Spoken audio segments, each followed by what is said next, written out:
Welcome back to the Meadowtowne podcasts, where we focus on the development of the individual person, as well as their business. Real estate from the inside out. Join us as we take a deep dive into the life of a successful solo agent in today's marketplace. This episode, our Meadowtowne panel, Jodie McGucken, Julie King, James Micallef, and Dan Bednis will discuss the following. Working as a solo agent, but finding it overwhelming. Your business is growing, but you're not quite ready to hire someone directly to help you. You're finding it hard to manage multiple clients and transactions. And you're interested in understanding how to be a successful solo agent.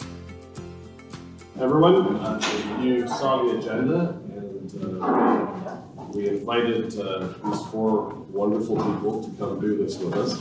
And the reason we would like to have them as a panel is so that we can get sort of different perspectives and also see commonalities. I think that's something that we're going to discover today.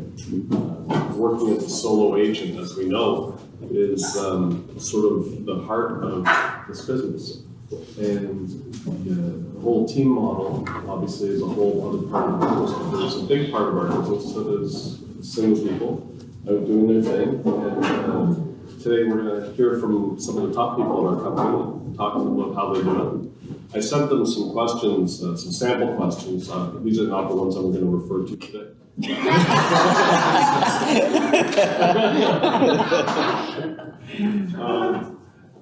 So I'm going to start with James. And the reason I'm going to start with James is because the other three told me not to start with that. I'm going to start with James with the first question. Some of you know James already, but I'm going to ask you, James, if you could tell us a bit about yourself, where you're from, what you did before real estate. Perfect. That sort of thing. Okay. So I was born in Toronto in Etobicoke. When I was 3 years old, my dad bought the 100-acre farm in Milton. So I literally went from high school, actually graduated grade 12 when I was 16. I graduated early. Went right from high school to the farm. I had pondered going to the University of Guelph for a 2-year diploma course, and I kind of squashed it at the last moment, just the way life worked out. So I went right to the farm, and I literally worked the family farm from that point forward. In 2005, I had an accident on the farm. We were back in the bush cutting up firewood, and I had a tree fall on me, on the side of me. I ruptured 2 discs in my back. I continued to work for 2 more years on the farm, injured. I was living on about 8 Tylenol 3 a day just to get through the day. It was just a downhill battle. In the same time frame, in 2006, my wife was diagnosed with breast cancer. So it was like bang, bang, bang. It was January 2007. I couldn't do it anymore. My mom said I looked like a zombie walking across the front yard, going back to my house every day. I couldn't do it anymore. I was in too much pain. So I went and I started the coursing. And it was actually a real estate agent that used to come buy pumpkins from me at the time said to me, James, you should go get your license. You'd be really good at it. And that's what fueled me going to get my license. And I started May of 2007. So I guess I'm in almost my 12th year, almost. When I first started, the first couple of years, I did work part-time on the farm to help out. It was very difficult because I felt like I was abandoning the family business. I went through a huge struggle going from one to the other because I felt guilty. My brother was there by himself. My dad's there by himself. My dad actually never accepted the fact that I was leaving the farm. So it was a real struggle. But at the end of the day, I had to do what was best for me, okay? Everything happens for a reason. If I hadn't got hurt in the bush, I wanted to do what I'm doing right now. And my life would have been drastically different if I didn't transition into real estate. Unfortunately, me and my wife had went through a separation. The cancer and everything, it was really trying on a relationship. So we separated, and then unfortunately she died 3 years ago, Friday the 13th of all days. Friday the 13th in 2015. if I hadn't went into real estate, I would have lost everything, okay? I came from making $15,000 a year on the farm because it's a family business to what I do today. It was a huge transition. I never looked back, okay? Do I still have the farming in my blood? 100%, absolutely, okay? Do I still sometimes go out there and help my brother and do the things I can do? Absolutely. All I can say is this business has been awesome to me. That I can tell you. Thanks, James. Dan, can you tell us a bit? It all started back in 1950. 1951, we did. No. So, first of all, I'm happily married, 47 years. I've got three children, adults, 5 grandchildren who are the apple of my eye. And I spent 24 years in Bell in senior management, established a re-engineering department for Bell, and then decided to branch out on my own. Did that for 16 years, retired very successfully, really enjoyed it. I still have the passion for change management. I would lead major organizations like U.S. Navy. I did work with them, Center for Forensic Sciences, insurance companies, Munich Reinsurance, world-renowned companies, re-engineered their businesses. Really enjoy that, and I still re-engineer businesses. When I go in to see them, I get so agitated by the processes. So I was a process re-engineer, and enjoyed it immensely. And worked, and would organize teams of hundreds of people to make change come about in organizations. I then retired. So 24 years with Bell, 16 my own consulting firm. Retired for 6 months, and being a type A personality, have to be doing something. So I obviously went into real estate it's about 7 years, maybe 6.5 years ago. And I've always had an affinity to architecture, design, homes, and if I came back and did it over again, I'd be into landscaping, architecture, and design. I love it. And of course, real estate.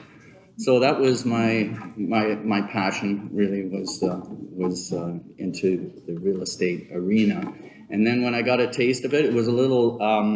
When you're on your own, it's sometimes hard to know which way to turn. You have a lot of good mentoring going on with the Alexes and Joy and Glorias of the world, but you still are a little nervous at first for the first 6 to 9, 10 months, and then you start to get some traction. You start to understand what it's all about.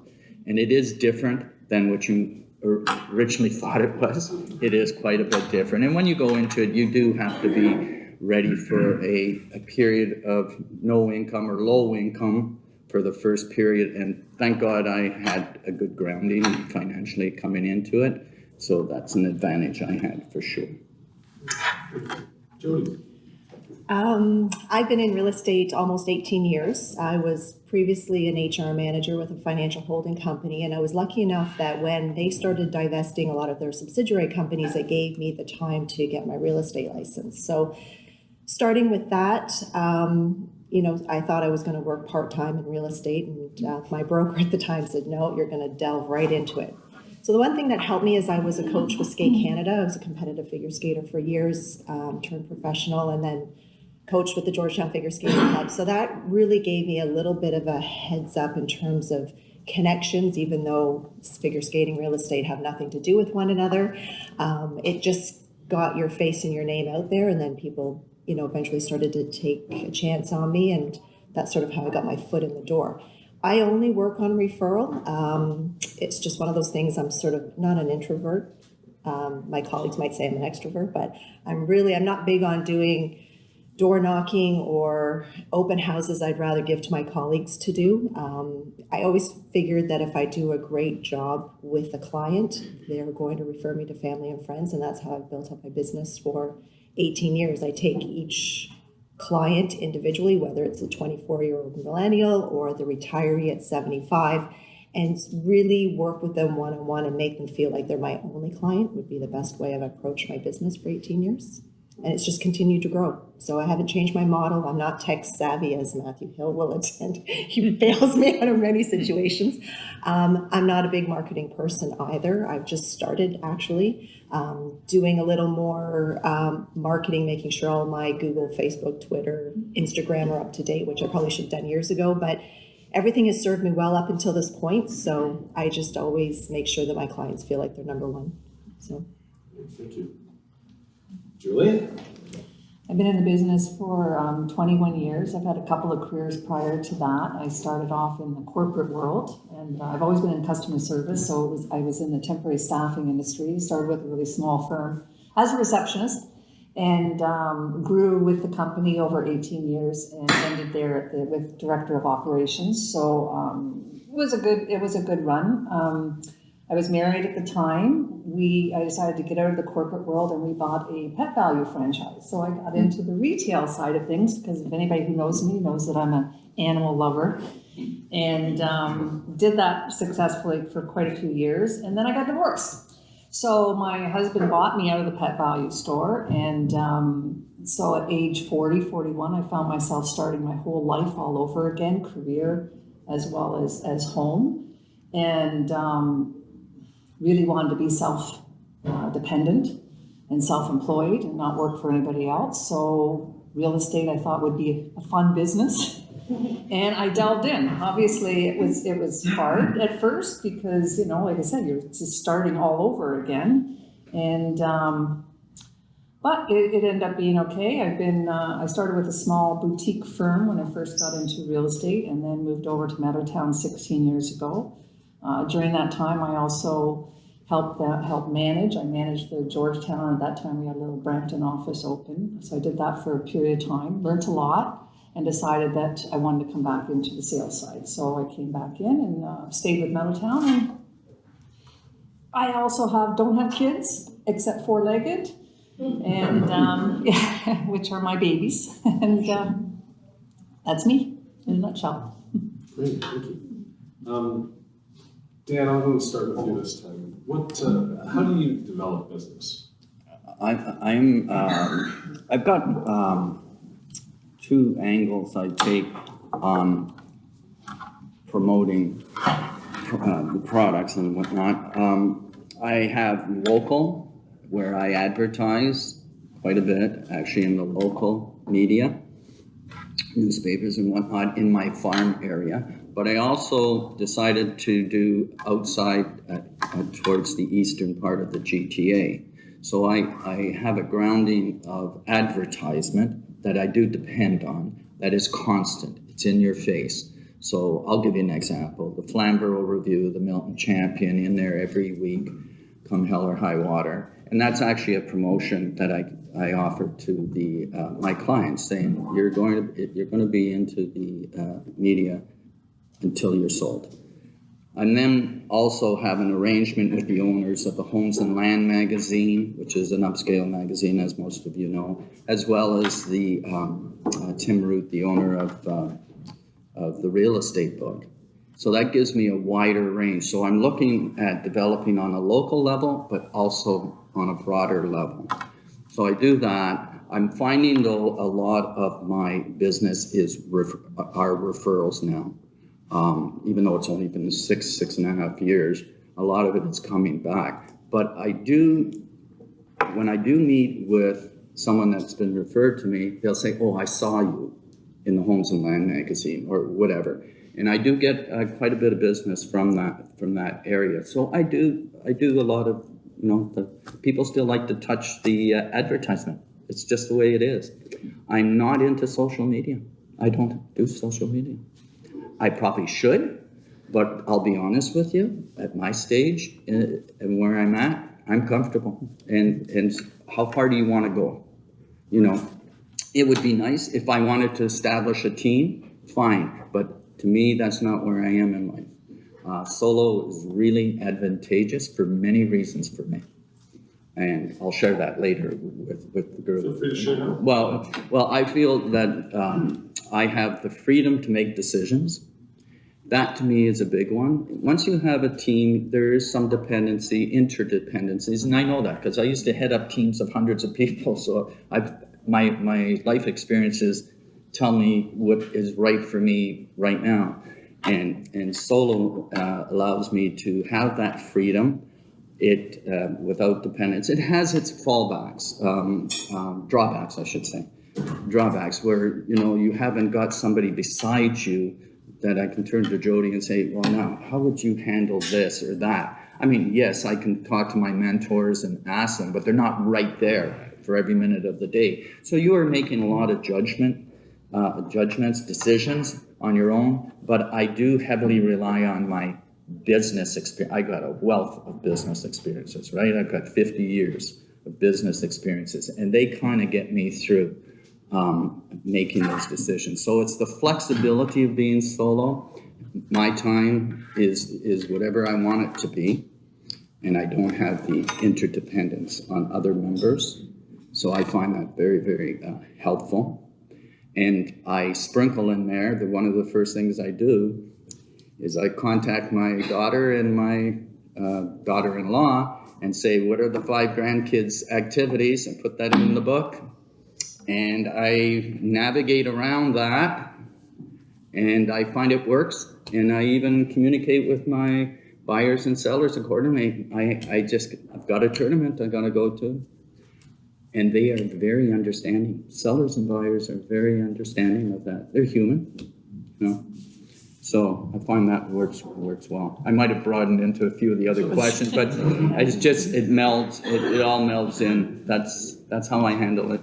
Jodie? I was going to say almost ditto to that. Again, not big on social media. I'm certainly there if somebody puts my name in. But coming from a figure skating background, I've married 30 years. I've got 2 kids who obviously grew up through the rep hockey system and rep basketball and football. That's your best networking, honestly. I prided myself, I made sure that when you got those parent lists that I wouldn't capture all the emails and start blasting them with stuff. But when you don't talk about real estate in those settings, they come to you, trust me. And if you do want to approach somebody, you can say, hey, I saw a house on your street today. And they'll go, oh yeah, I was gonna ask you if you could tell me the price of it, or have you seen it yet, or how does it compare to mine? Honestly, that has been my best networking tool ever. I get stopped in Loblaws, I get stopped at Winners and Mississauga. Somebody will go, you're in real estate, right? Can I ask you a question? So it's just getting involved with the community. And then, once my kids have grandkids, I'll be doing the exact same thing. I'll make sure I go to every sports event, because once people know you're in real estate, you're like this wealth of information that they just want to capture. And, inevitably that will lead to, well, if you want me to send you listings, just give me your email address. And the only thing I do advertise in our local paper, only because that is what Georgetown's all about, and everybody in Georgetown reads that local paper, is I still do print media. So I do a quarterly mailing. I've done it for 18 years. The company I'm with, DMS Marketing, still can't believe I'm with them. But it's name recognition. Even though those people I know do not open that envelope, my newsletter, to read it, they see it come every day. They know I'm in real estate. Cost me, $1,400 a year to do it. Best tax write-off ever. And it's gotten me a wealth of business over the years. It's just keeping your face and your name in their thoughts. When they pick it up from the mailbox, they're like, oh, there's a letter from Jodie. They probably toss it. I don't care. But they know I'm still in business. And I've gone to take a listing, and that newsletter has been open on their kitchen table when we go to sign the paperwork. They're like, well, I had to open it to make sure you're still at the same email address and the same phone number. So it works. So just networking, getting involved with the community, whether it's sports or arts or whatever, it really helps, because once people know that you're in real estate, they're going to come to you. They're going to ask you a question, and that just opens up the dialogue. Thank you. James. Okay. So anybody that knows me, it's no secret, I'm a huge fan of the Brian Buffini systems, working by referral. When I first started, I was like a chicken with my head cut off, trying this, doing that. In my second year, I did the Buffini, 100 Days to Greatness. I quadrupled my second year, just starting the systems. Working by referral, my biggest strength is the face-to-face. It's pop-bys, going to visit people. Every fall, I take every single one of my past clients a pumpkin. It's a reason to show up at their doorstep.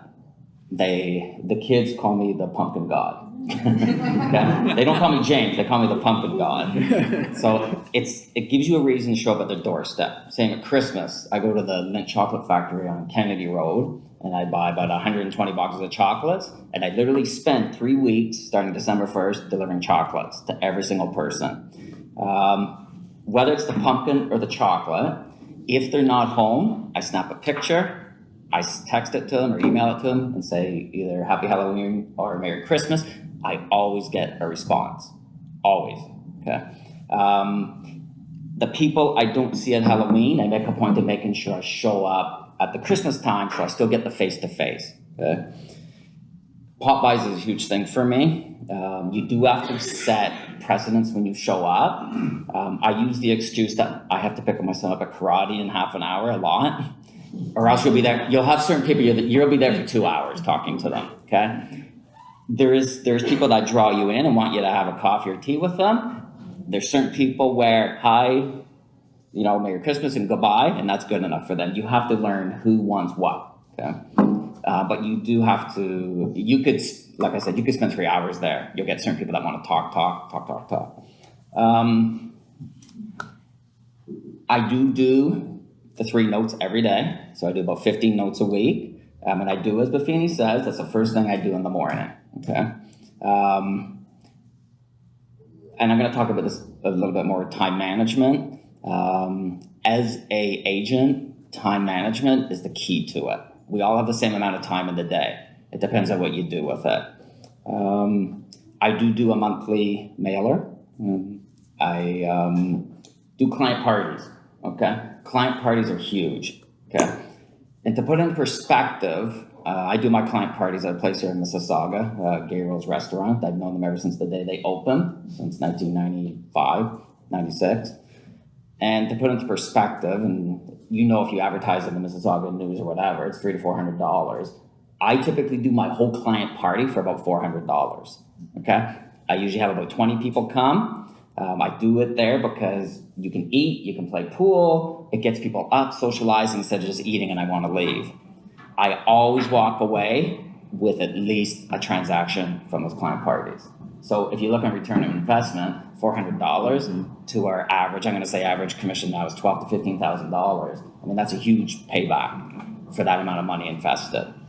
Do you do multiple parties in a year? Yes, I do about 3. Oh, you do? I do about 3. And what I do is I'll take the string of referrals. That's the 20 people from the first person to everybody that's been in that string of referrals. So they already know each other. Oh, that's a good idea. Okay, so there's already a common ground to everybody there. So it keeps it light, it keeps it interesting, it keeps it fun. Without bullshitting, I do talk to about 3 people a day on the phone. And it's not rocket science. Sometimes people overcomplicate things. I actually will start on my A's in my phone, and I'll work all the way through to the Z's till I've called everybody. And I do talk to about 3 people a day. My morning is typically the time I call people, okay? Book work, okay? You don't do book work when you should be going to visit people and doing your pop-bys and stuff. I'm a big advocate of getting up early. My book work is done before 9 or after 9. One or the other. I don't do it during the time period when I should be out there doing stuff. When I first started, Catherine Fox said to me, and I would never forget, she says, half the trick is showing up, okay? Your biggest enemy is your computer, because you can waste a lot of time on that computer during the day. As they said, I'm not a huge fan of social media. It's not my thing, but it does have its part. When I have a new listing that goes out there and whatever. If I do put something on social media, it's positive. Do not put negative stuff or follow negative things on social media. Because one of my biggest strengths at people time is I'm positive, and they like the aura that I put out there. If you come off pissed off to people, or you're angry, or you're not happy, it brings them down, believe it or not. People don't want to work with somebody that comes off like one of the pissed off Muppets on the balcony. Like, they want somebody that's going to They don't. Maybe that's an odd way of putting it, but anyways. They want positivity, okay? So social media has its place, and yes, there is people that are very good at it. Stay away from politics. Yes. You have to do what works for you. My biggest strength is my face-to-face. I think I already said, I have about 3 coffees a week with people. I break bread with at least one client every week. I have a core 20 to 40 that I get all my referrals from. So it's what works for me. Different things work for different people. Door knocking may work for you. This may work for you. You got to choose what you enjoy doing, because if you don't, you will hate doing it very quickly. You'll only do it for so long. And I've tried everything. Trust me, I did the door knock. I tried everything. I've been told to F off one too many times. I just didn't enjoy. I started to shudder walking up to somebody's door. It doesn't mean it won't work for you. You have to do what works for you. Was that an angry Muppet, or? Yes, it was. Yes, yes. And if you're going to door knock, don't do it at lunch and dinner. It was lunchtime. Yes. Julie, how did you develop business? That's funny, because I was trying to think of that last night, and I'm not as big in community and drop-offs and stuff. I don't know, it's whether because everybody's spread out for me. I'm not in, I'm in a little bit of a bigger market. I do social media. I'm a very soft sale person, and I'm best at one-on-ones. I'm probably one of the few agents that love open houses for new business, and I do pick up business from it. I love connecting with people on a one-to-one basis. My social media is very soft, and I do have I do a lot of personal posts, but that people follow me. So I don't I have my business page as well, and I certainly do my listings, and I do updates on the market so that most people, hopefully, that are personal are also business, but I keep personal, business. But I probably have about 1,500 personal friends kind of thing. And I do daily posts, and they're feel-good posts and stuff, which people enjoy. So I do a lot of social marketing. I do a lot of referral. I go to all the conferences. I go to the networking events. I go to educational seminars. Those are the things that pump me up. Talking to like-minded people, getting new ideas. And I get into a lot of agent referrals across the country. I was analyzing my stuff last night because I'm not big on that, but I'm now going to put together an Excel spreadsheet. But like last year, 79% of my business was referral or past clients.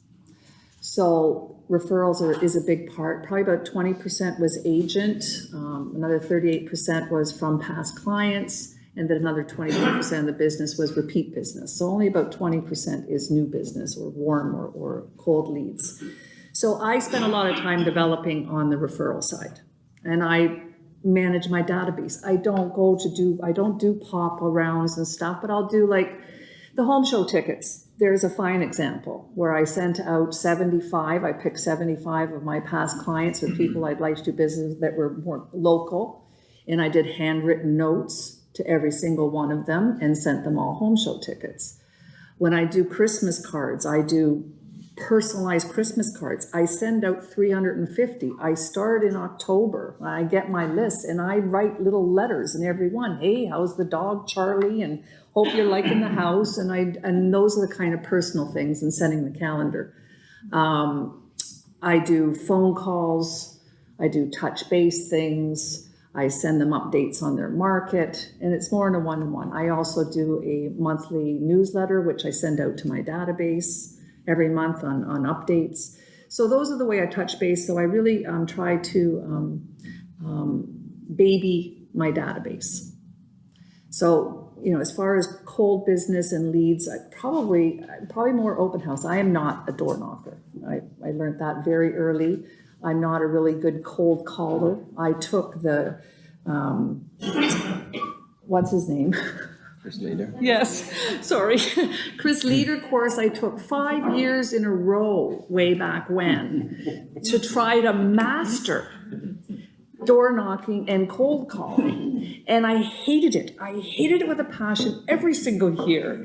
And I did nothing but complain about it. And register again to come again next year. Because I was like, damn it, I'm going to master this. Because one day it's going to be a soft market and I might have to do this. My husband finally said to me, stop. I can't take it anymore. Right? So then I moved into Buffini, and I've done the Richard Robbins. So those are the things that keep me going. Conferences, I highly recommend them. You meet all kinds of like-minded, very successful people with great ideas, and great for referral network.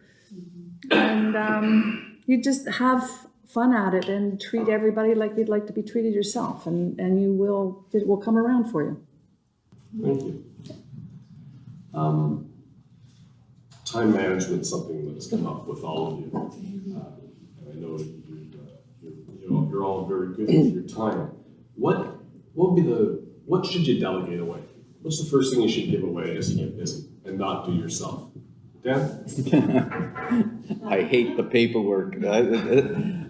Being a process re-engineer by trade, I tell you, there's so much repetitive data floating around, with your data sheets and whatnot, and transposing everything. I'd love to be able to give that away, for sure. One thing I should give away, which probably the majority of you have already done, is putting out the signs. But honestly, I get some, not joy, but I get some pleasure. I get some pleasure putting out the sign where I want the sign. I'm very detailed guy, and I'm very meticulous.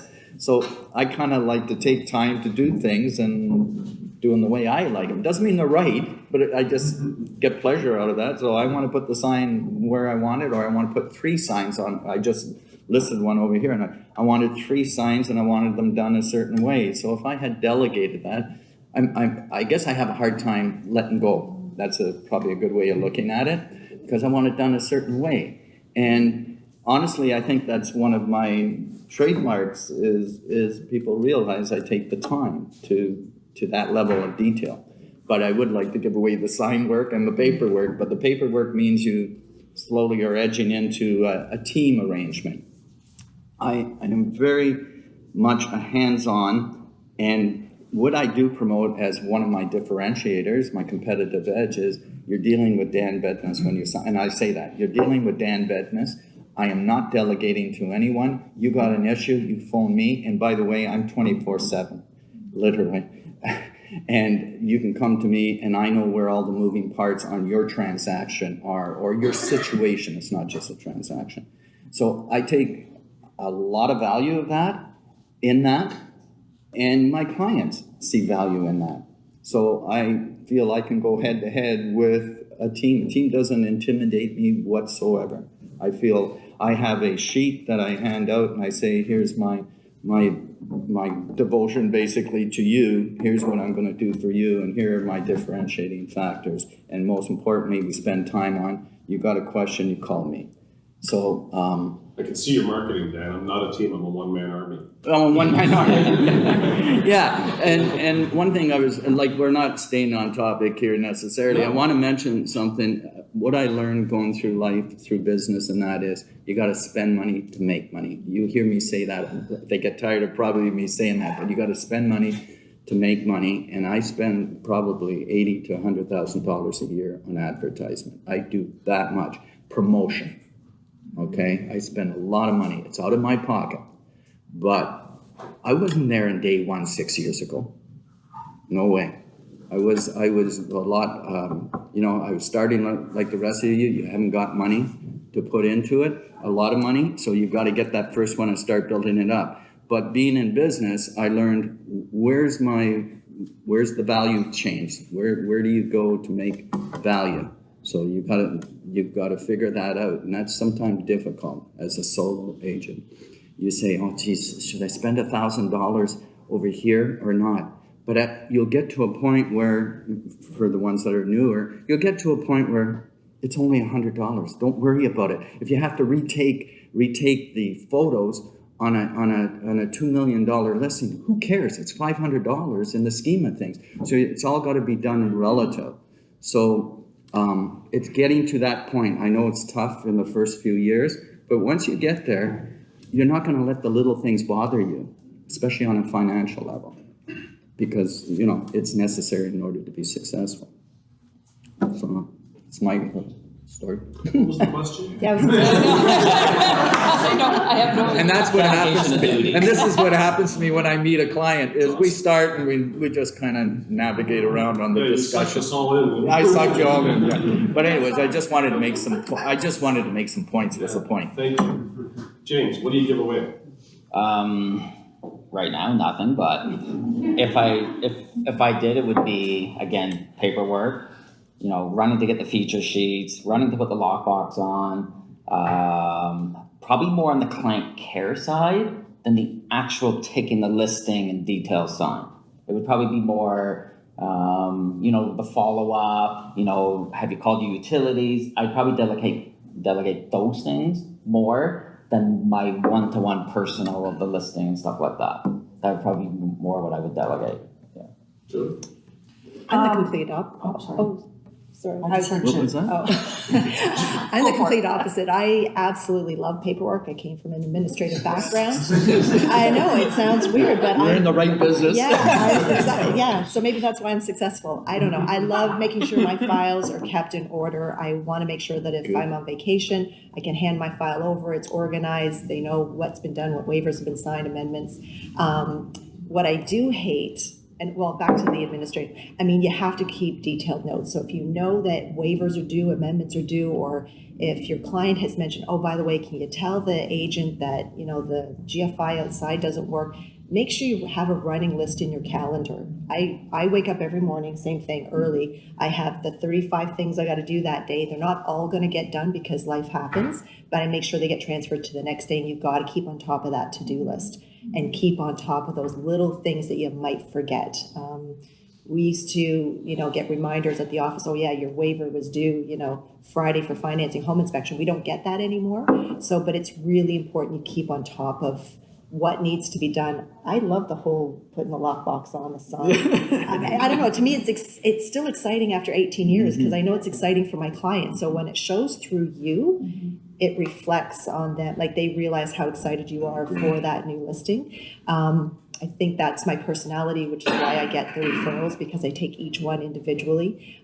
So I had to put a sold sign on the other day and my clients weren't home, so I took a picture of it and sent it to them. They were so excited. And I was excited, like A, it finally sold, but B, they were happy just to get that photo. The thing I hate, open house signs. Honestly,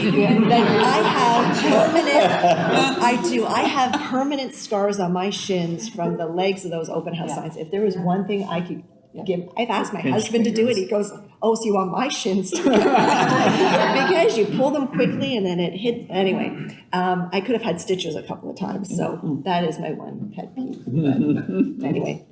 Julie. I agree. I hate open house signs. I don't give that part. Yeah, I don't either. Have somebody else put it up, drive around, make sure they're right. But anyway, I forget the question. Delegation. What, if Writing anything, everything down. See, there you go. what do you give away? I don't give away much. I would like to, but I'm a bit of a perfectionist, probably a little anal that way. I love paperwork too. I'm very organized. Oh, good. I'm not weird. I used to be a director of operations, and it's come from an area that everything has to have, be in good order. I'm kind of like a disorganized, organized mess. So from the outside, I'm like cool as a cucumber. My clients think everything's just perfect. And, and on the inside, I'm like a squirrel in an attic, right? But nobody knows that. And that's the key. And keeping everything from the office to your clients and everybody organized is probably one of my strengths, is that I'm very detail oriented. I'm a big communicator with my clients. They've got calendars, they've got plans. I train my clients. I'm very proactive. So from start to beginning, they know exactly what's coming. They've seen the paperwork. They know what's going to be happening. They understand what may go wrong. And they're trained. I train them. So at the end of the day, they don't run into too many issues that way. And I think that's what they appreciate. We have to come across, professional and organizing their lives, right? So paperwork is a big part of it, whether it be office or with your clients. And as far as, putting on lockboxes, and I'm the same way.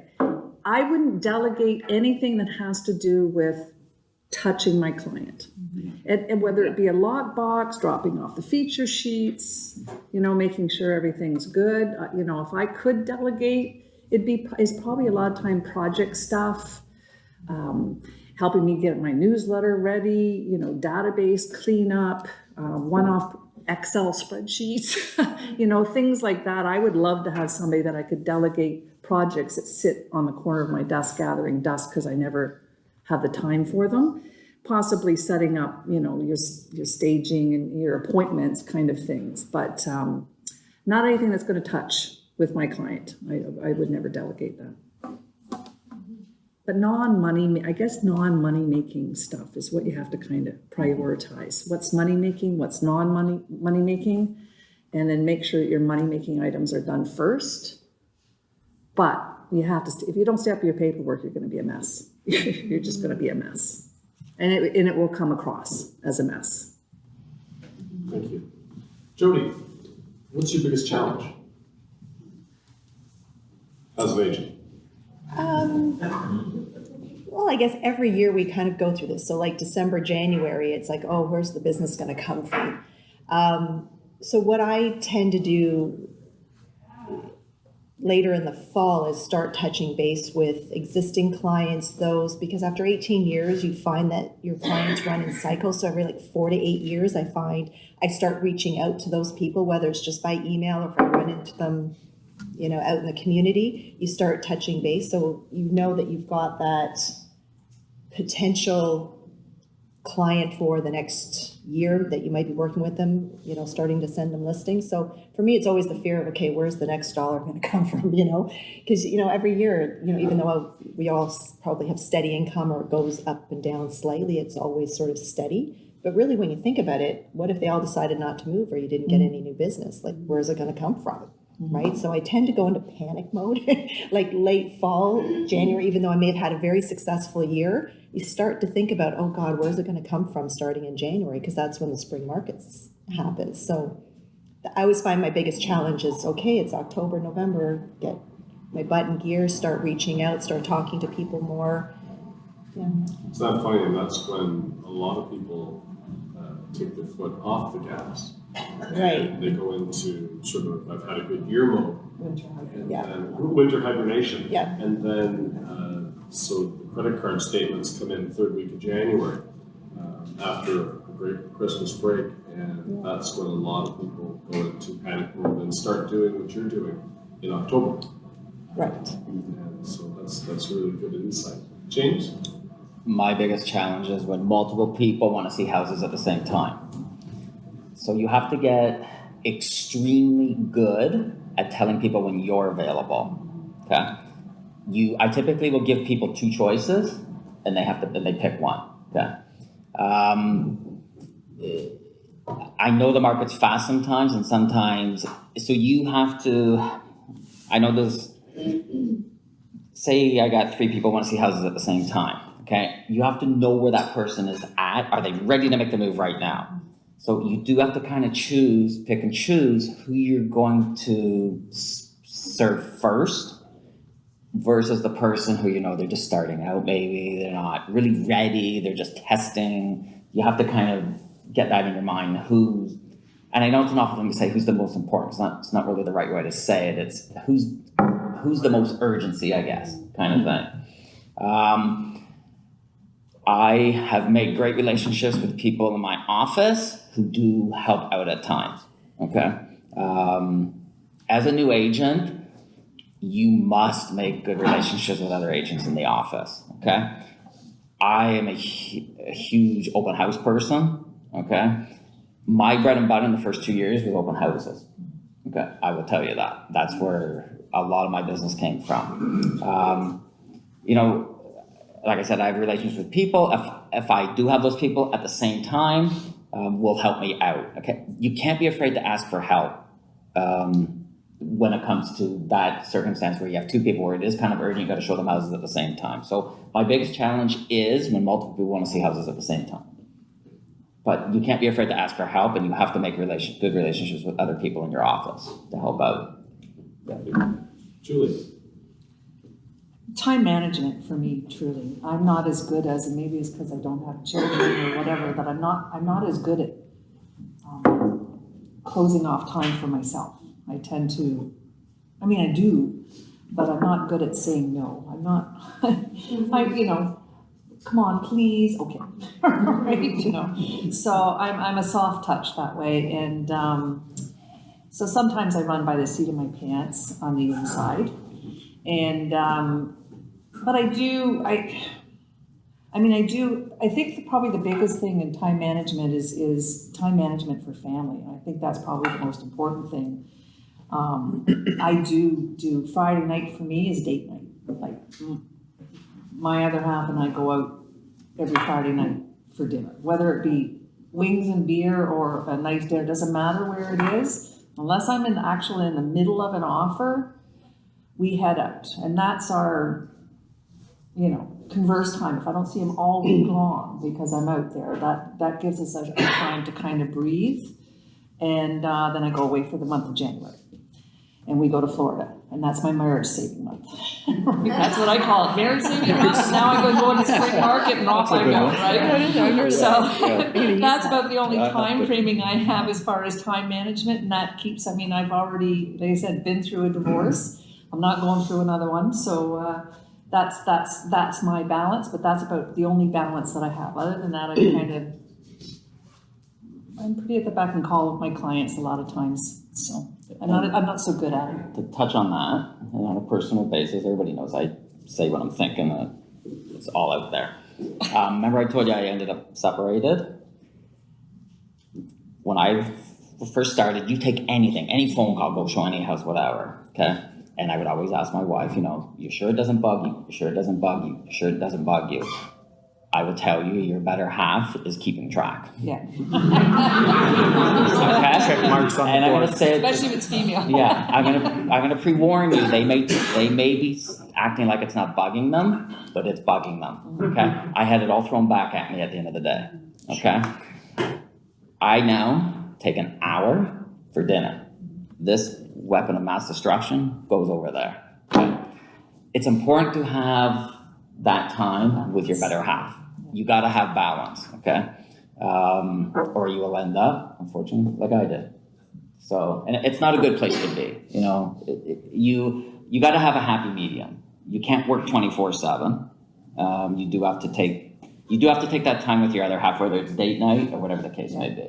And especially when you're new, because when you're new, you tend to put in a lot of hours without actually a lot of results. So, and then trying to justify to your family why you can't spend the time with them, but you're also not bringing home any money. So they've got to be on board. It's got to be a team thing. So you can't give up one for the other. Otherwise, you'll fail, whether it be in life or business. And that's the attraction for some people in working in partnerships or teams and different environments. There's definitely advantages. Because there are advantages to Absolutely. that which someone's going to cover off for you. Mm-hmm. You guys would make an interesting team. We would. No, you're not doing that. No, I'm doing that. I'm doing it. You do the lockbox. Dan's doing the signs. I'm doing the signs, you do the lockbox. We're not doing open houses. Yeah, somebody's got to do the paperwork. What's your biggest challenge? I think the biggest challenge I see for myself is we all want to maintain that high level of customer service. And I've always got anywhere from 3 to, I've seen myself as high as 10 listings on the go. And that's not even talking about the buyer side, right? And the listings take a lot of work, to say the least. And it's trying to not let the ball drop on those clients and just keeping it up there. And we have some excellent colleagues in our staff in our group here that help out, whether it's an open house or whatever it is. But you're just nervous to let that ball drop on any one client, and sometimes that 24/7 becomes real. You're just working around the clock just to maintain, as Julie said, in behind you're like a squirrel going rapidly, and you've got you're shielding your clients from all of what's happening back here. So that to me is one of the biggest challenges is when and the other related to that is you've got these listings that you're servicing, or buyers, and you're trying to get off for a month to go on a vacation, on a trip, and you say, always gets busy then. Pardon me? Always Julie? gets busy just before vacation. Just before, and you're so it's so hard to let go. It's very, very difficult to let go, because customer service is number one with all of us. Really it is.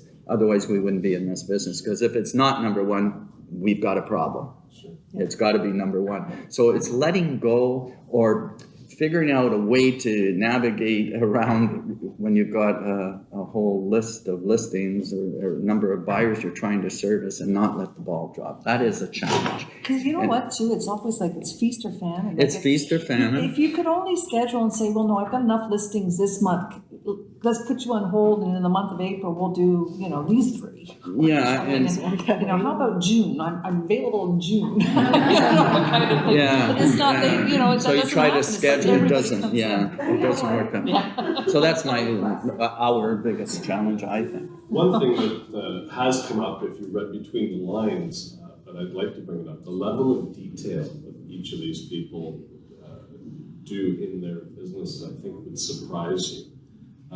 Jodie, could you share sort of the level of detail you go into with a home seller, for example, or a buyer?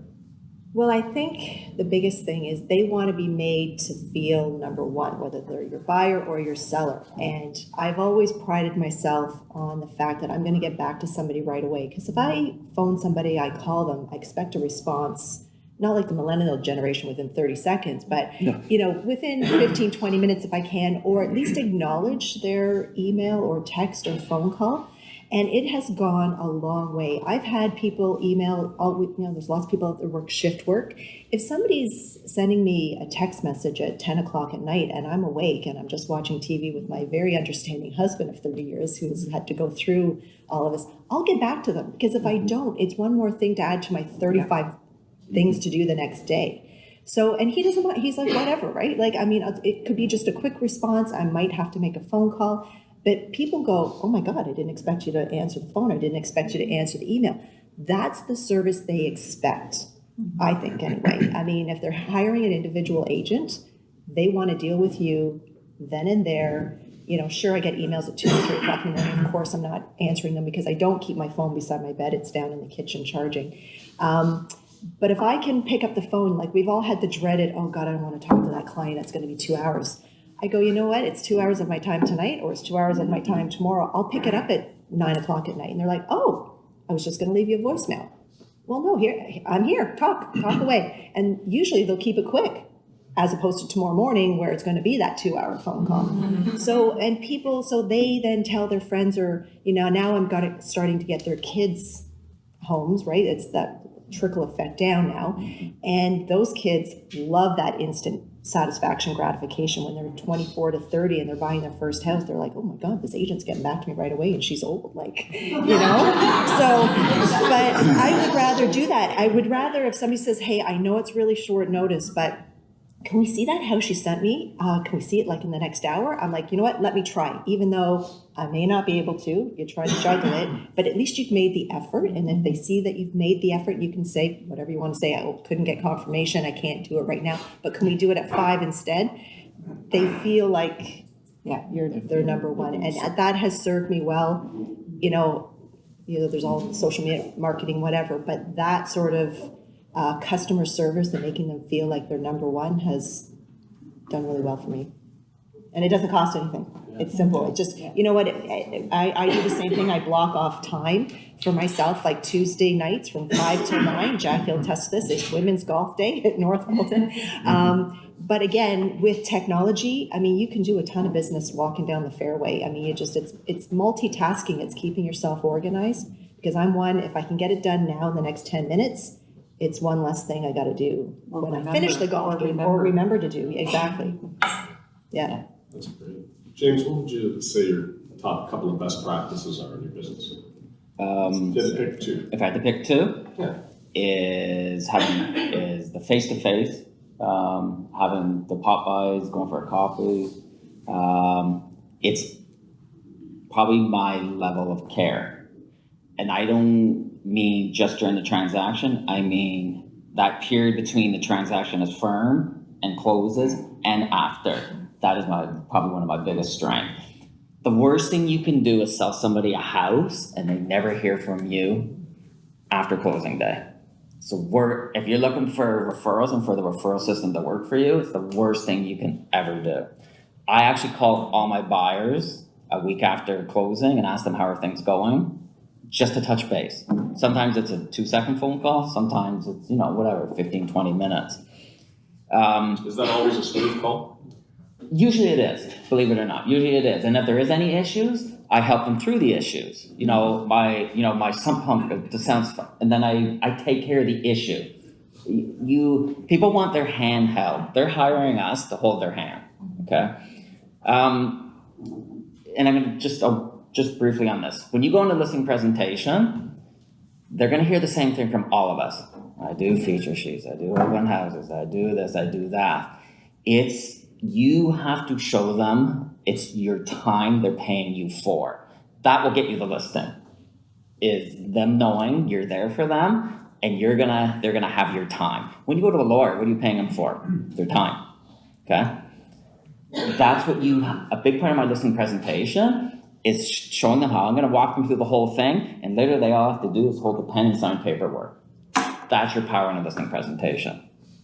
That's been my experience. Dan, top two? I guess I think one of my strengths is that my clients appreciate, my customers appreciate, is I'm able to put myself in their shoes. I've got a lot of life experiences. I've moved 9 times. I've done 15 flips. I've done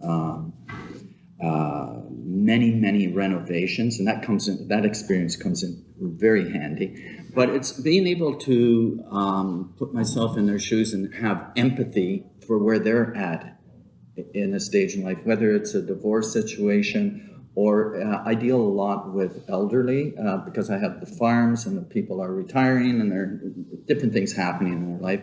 I can just relate to it, or so I find that helps. And I've had more than one client saying, "You're genuine. You seem to understand what we're going through." Yeah, I do. I've been there. So I'm trying to remove the stress from this whole, and not make it just a transaction, but remove the stress for you. And that's kind of how I position it with them. And I find that goes over extremely well. The other, maybe the second one is go prepared. Like, don't just go to have a meeting with somebody. Go with a package. And you're not handing the package over.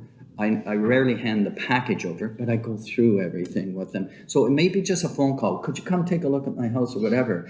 I try to put them off for a day, always. I try to put them off for a day so that I can get organized and do my geo warehouse and do all my even some comps and everything. And so I go with that in my back pocket. And then I see how the conversation's going. And if it's appropriate, the package comes out.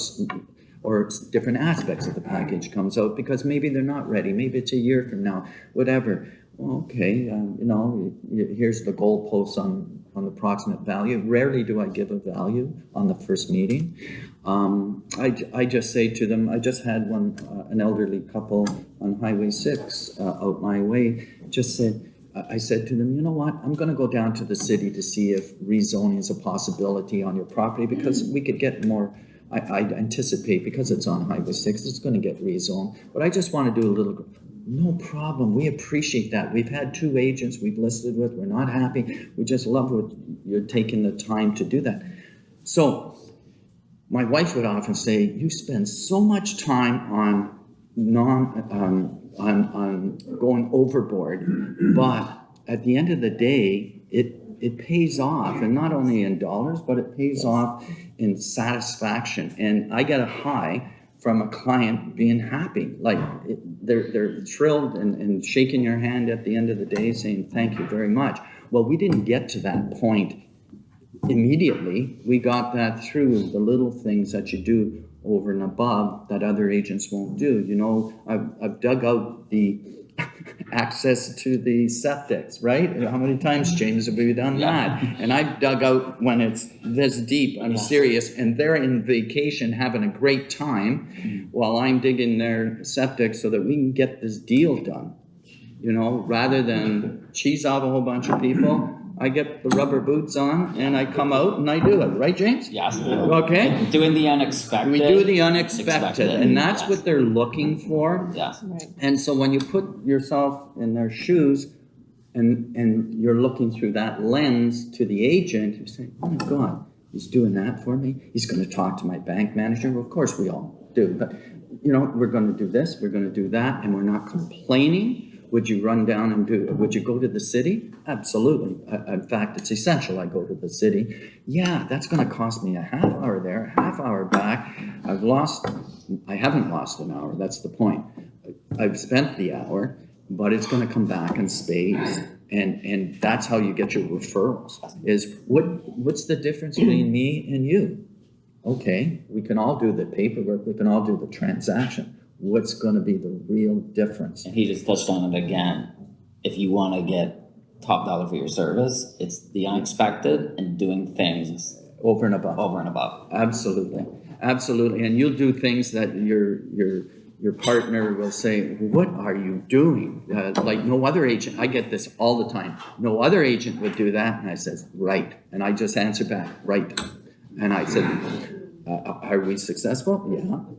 Yeah, we are. And that's when you take the paperwork for the listing and you don't even talk about commission. No. It doesn't even come up. No. It drives me nuts when agents bring up commission themselves. Sorry. That's my pet peeve. Yeah, absolutely, Jane. There's the angry Muppet again. Yeah. The angry No, Muppet. like you feel like you're going into it, I gotta defend my commission. I gotta defend. I don't even bring it up. You don't need to during make that. apologies. You No. do not have to make apologies. Anyways, that's my pissed off Muppet. Yeah, Thank you. but anyways, those are my feelings. Julie, top two. Well, can I add, I put a graph in my listing presentation at the end, and I do address commission, and I tell them exactly what I'm going to be charging them once I've gone through what my marketing is. Yeah. So there's different aspects of that. Yeah. But I guess my top two, for me, it's probably communication and my attention to detail. Never go to a listing presentation half-ass. Always be prepared. Full CMA, listing presentation, detail. How you present the detail is you have to be a chameleon. It depends on the type of individual. If he's an engineer, he's going to be big on stats and black and white. If they're more artistic, then yours might be more visual. So you have it all. You present your material based on the type of individual that you're sitting across, but you come prepared. Never ever wing it. By the time I'm leaving my listing presentation, they have all the information that they need, and whether I'm signing them today or not. I also always have a calendar. I sign up probably 90% of my listings 2 to 3 weeks in advance. When I go, like I said, I went away in January. I had 2 listings in February. I had them signed up on December the 6th, right? So because I knew I was going away, I knew when we were going to be putting it up, and I got all the paperwork done. So I'm very organized that way. I bring in, so I bring out my calendar to say, okay, here are the things that you have to get done. Here are the things that I have to get done. My stager's going to come through for a consult, let you know what needs to be done. How long is it going to take you? Okay, so let's take a look at the calendar. Okay, so this is our drop. I'm going to bring in a stager, photographs, and I need a few days to put together brochures. We're going to come up on this date. We're going to do open houses here. We're going to be, whatever. And I've laid it out with them. I do an offer process meeting the night before we go up live. So I go over there. come with a mock offer. We go through all the paperwork, all the clauses, what I expect to see. If we're going to be doing one-on-one presentations, what's going to happen? That agent's going to come in, he's going to sit down, I'm going to ask him this is what's going to happen. You're going to get the offer, your eyes are going to go down, you're not going to look at each other, poker face, you're not going to talk, I'm going to talk, we're going to go out the door. And by the time that everything going, showings, we're going to give you this much time for showings, all the lights have to be on in the morning, make sure your beds are out, you have to be out. We go through the whole process from start to finish. There's never any surprises for them.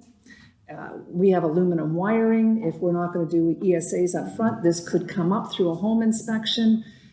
Everything's talked about and communicated, and as we go through that listing, I spent a lot of time getting feedback, and I do get feedback on showings. I probably get 95% feedback on all my showings because I'm very pesty, right? But I do it in different aspects. So I consistently communicate with my clients as well, good, bad, or ugly. I know many agents that sit there and after it's been on the market for a while, and we're starting to get to the point that we're back to 28 and 30 days on the market, where, a couple of years ago, we went through that, it's going up on Thursday, I'm doing open house on Sunday, and we're holding offers till Tuesday, and we're out of here, right? That's not happening anymore. So communication becomes key. Whether it's good or bad or nothing's going on, they expect to hear from you. They don't want to be sitting back thinking, I haven't had a showing in 5 days or heard from my agent. There has to be, whether it be just little, hey, how you doing? It doesn't matter. It's constant communication.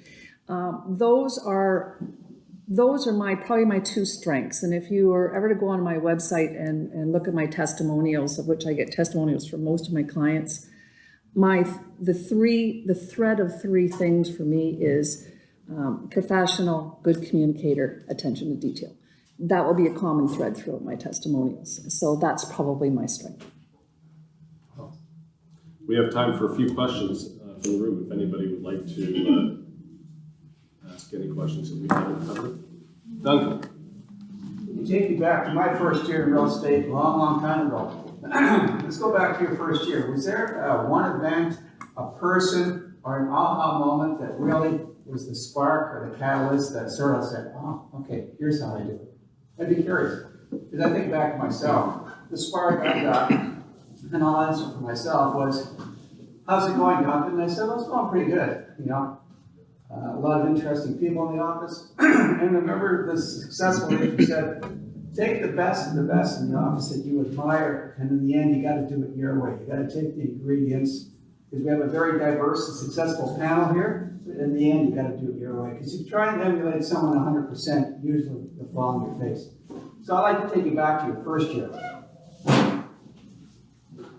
I remember, if I may, I remember my first listing. In fact, I had it on my laptop up until last year. I kept it because it was very important. That first listing isn't it traumatic almost? They're like, wow, what am I doing now? and the way I'll tell you, I remember it very well. And I was walking the dog, and our dog, and I bumped into this elderly couple, and I like to talk. We all like to talk. We're type A personalities, right?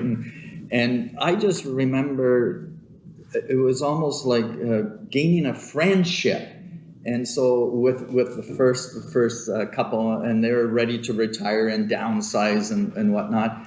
And I was relating my experiences, and I'm back to this, relating my experiences with them and that. And then we got around to, well, they're thinking of downsizing and that. And I didn't push on them.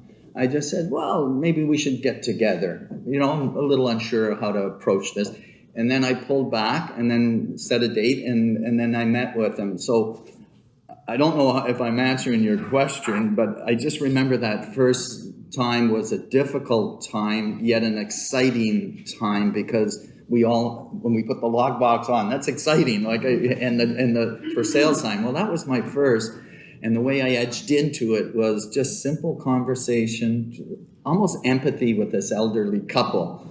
And I think that's the strength, is empathy. What this is going to mean to them, and being able to communicate that genuinely, not not just put a fake smile on and a fake, it must be hard for you. You've got to feel it, and you've got to be able to communicate you're feeling it. It's got to be legit, because people can tell if it's artificial. They really can. And I think it's being sincere, as I think we've all talked about it. We're sincere. We really care about you, the client, the customer. Customer number one. That's what it is. But that was my early years. And from there, it kind of almost snowballed. That getting over that first one, and then all of a sudden, okay, this is how it's done.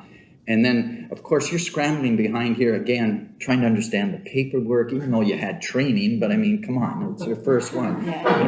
You don't want to make a mistake, or you need help, obviously, and you've got to call on help, but not letting that client know that. So I think the first listing answers your question.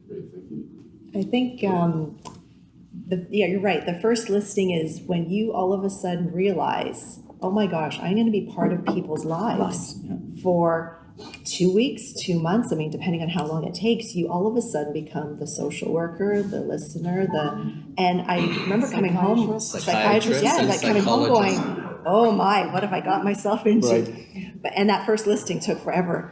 I can measure a room now in, not very long, 15 minutes, but do a whole house. But that first one, I think I took 2 hours to measure my first house, making sure it was all perfect. But yeah, I think that aha moment was, oh my gosh, I'm going to be wearing a whole lot of different hats in this lifetime. And whether you're dealing with an elderly couple leaving their home that they've been into for 50, 60 years, or that first-time home buyer, you're wearing a whole lot of different hats, because you have to realize when people haven't purchased a home, how green they are. And we just take for granted, we've been in the business so long, well, they got to know about this or know about that, and they don't have a clue, and it's going to come back on you if something goes wrong. So you really have to wear that different hat and go, okay, I'm dealing with, a first-time home buyer who knows nothing. It's like a school child. I mean, you got to walk them through it, because we just take for granted that they know, they've read all the brochures, but you really have to educate them. So that was my big learning curve the first year, was working with different clients in different situations, especially the divorces, and working with both parties when could be a very volatile situation. But yeah. James? My first listing, exactly the same thing. Yep, it was my best friend Keith, townhouse at Thompson and Glen Erin. Ricardo and Daniela were involved in that transaction, and they actually won. We were in multiple offers, my first listing, and again, it was my 2-hour room measurement and not having any paperwork pre-filled out.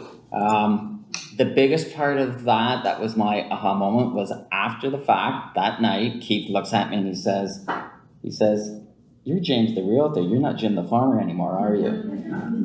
It was the differential between me being his best friend and Jim the farmer, because everybody knew me as Jim. James was just a real estate thing. And James, the professional realtor. That was my moment when I said to myself, I can do this. This is awesome. And I can be professional and do it professional. So that was my moment. I just suddenly thought about that insurance company that has the empathy training. Have you seen that? Yeah. Where they take the insurance new guy's car and they put it up on a hoist and they drop it and smash it to smithereens. And you figure out that that's his car, so he understands empathy. Julie, you have the last word. Okay, so in my first year, so after my first few deals, I think my aha moment was realizing that real estate wasn't just about buying and selling homes. It was,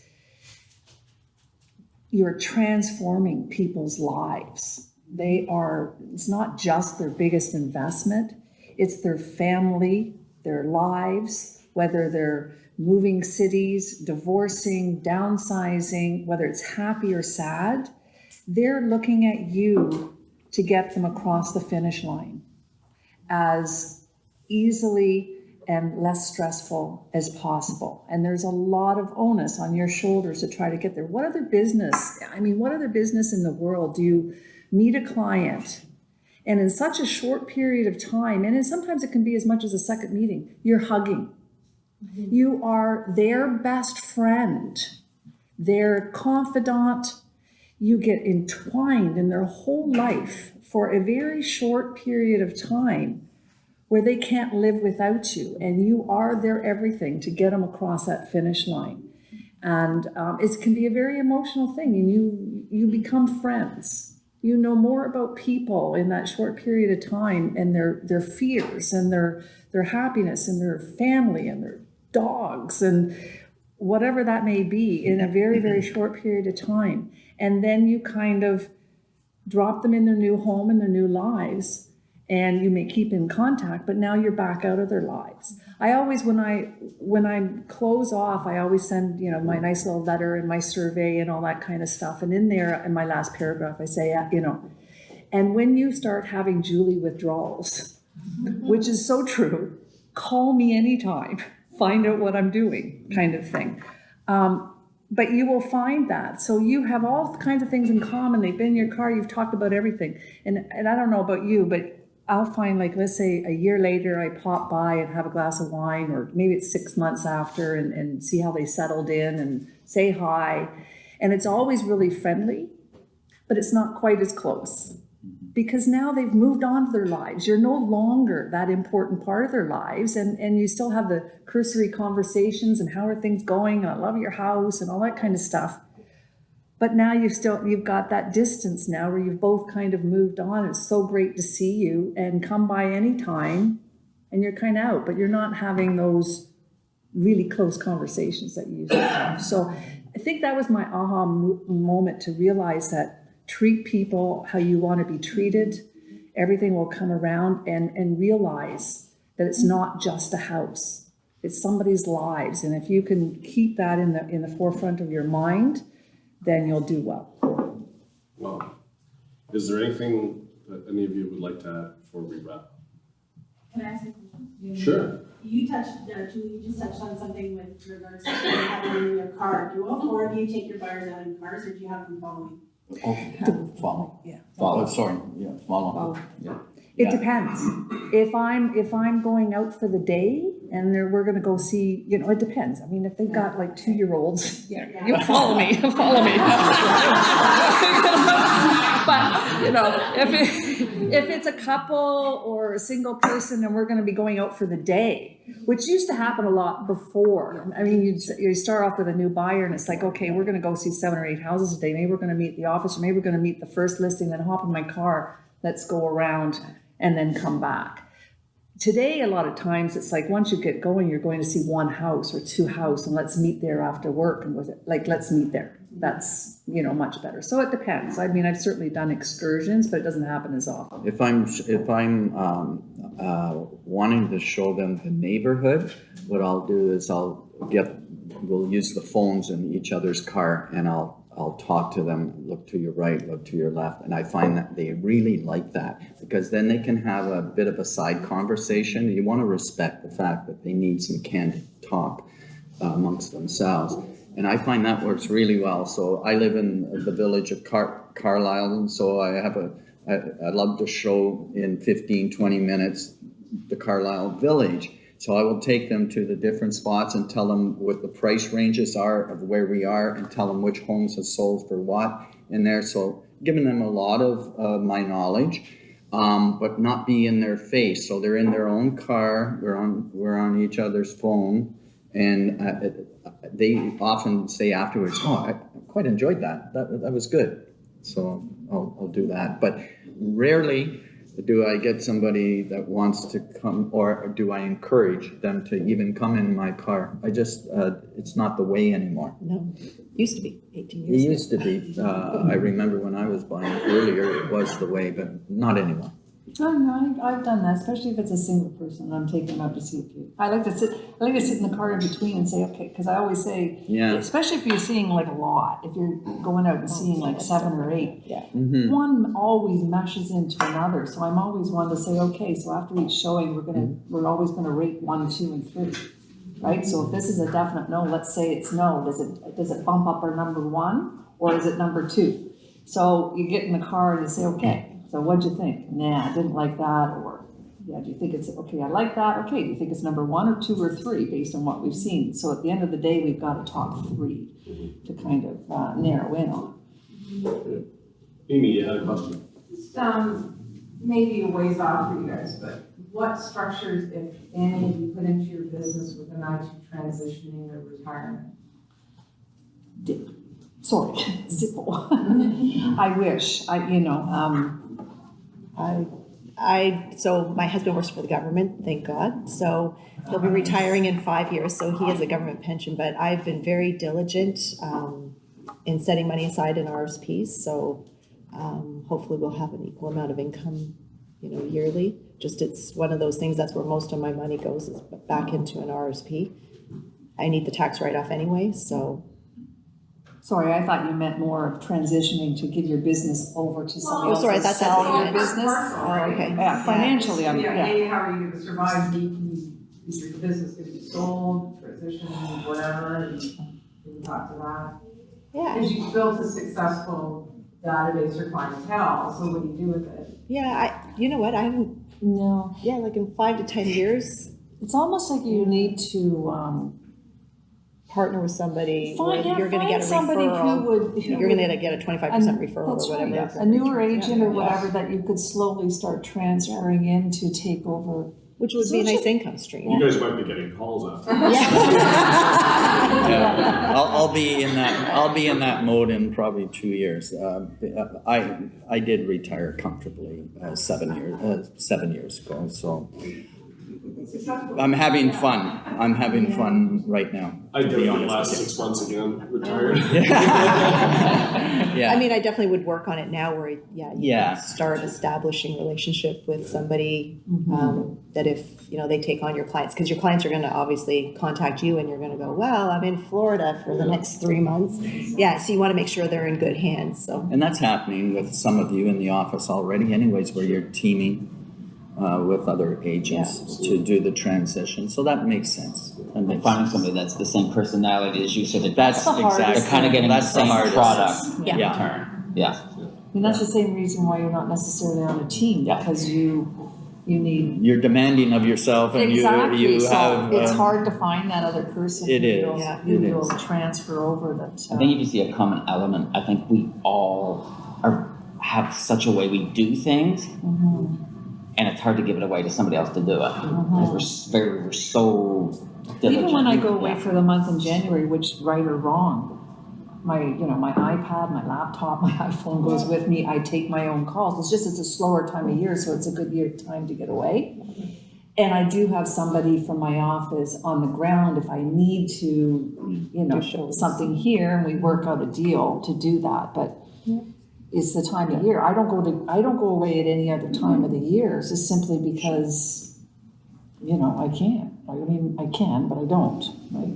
I think, Alex, you were asking if there was anything else we want to say. The only thing I would say is I don't treat the customers differently. In other words, if it's a $3 million listing or it's a $500,000, the $500,000 gets the platinum treatment too. Yes. I don't make a distinction. I'll spend the same amount of money on the brochures, the photography. If it requires aerial, we'll do aerial. If that's what that requires. I don't differentiate, and I think that's very important. And the second thing added to the conversation here is, honestly, I don't look at the dollars that will come in from the transaction. It doesn't mean anything much to me. That 500,000 versus that million is going to happen if it's going to happen. Give them the service. Be excited for both of them. They're both in a different stage, like Julie's saying, you're getting to know their lives and their difficulties and their angst and all of that, and respect that. So I think it's having that common thread and common approach to everybody. They all get treated the same. Sorry, I was going to say, one thing I was going to say is when you're dealing with your clients, if you look like you're hungry for the commission, they'll sense it 1,000%. I mean, if you look like that used car salesman, they're going to sense it. I always look at it, you're going to sell them a house, whether it's today or 2 weeks from now or 2 months from now. And I have convinced more people not to buy a house because I know it's the wrong house for them. Like, I've had to sit them down and go, wait a second, we're so far removed now from when you first came to me. Are you sure you're buying the right house? Because we're now going back for a third visit and you're trying to convince yourself this is the right house. It's the wrong house. And when I say that, they go, you know what? You're right. And sure, I've lost the sale that day, but I don't care. I know what they're going to buy a month or two from now. And as long as they see that in you, you've got them there. Like, you've got them hooked. They're in your hand. You're going to sell them a house. Don't look so hungry and desperate that they're going to move on because they realize that commission's more important to you than selling them a house. So, and that's gone a long way as well. Like, my husband's heard me on the phone more times. He goes, my God, you convince more people not to buy houses. I know, I do the same Yeah. thing. But it's true. I mean, you really, you know, those, because you're so involved with their life at this point, you're going, I wouldn't buy this house. And I've said to them, I've had parents come up to me when I'm dealing with their children and they're like, we know they're in good hands because you're not going to sell them the wrong house or what they're looking for. They're going to look at all the bling and the staging and not the bones of the house. Yeah, So that's important. That's really important. But I think presentation, you don't have to wear a tie. Yeah. It's just I'm old school, so that's the only reason. But you do have to look successful and professional. When you drive up to these people, they're looking for somebody that's clean, groomed and presentable. I mean, if you don't look successful, they're not gonna go with you. You know, there's a lot of agents out there. I don't know how they do get sometimes. I really am surprised. I'm sorry, I'm a candid guy, as you can see. But I don't know how that works. But you got to show respect. You got to show respect to these people, and you've got to come across as knowing what you're professional, and you're representing not only yourself, you're representing Royal LePage. It's very important. We have a limit where we're at, a threshold, and you've got to come across very, very professional, in my opinion. Guys, I know that when you volunteered, sort of, to sit on this panel, you were all hesitant to do it, and probably more hesitant to take this much time out of your days. And I know there's a whole bunch of things that's been moved to Jodie's list for tomorrow. I just wanted to thank you. This was fantastic. Thank you very much. And this is going to be converted into a podcast, and so you can listen to it.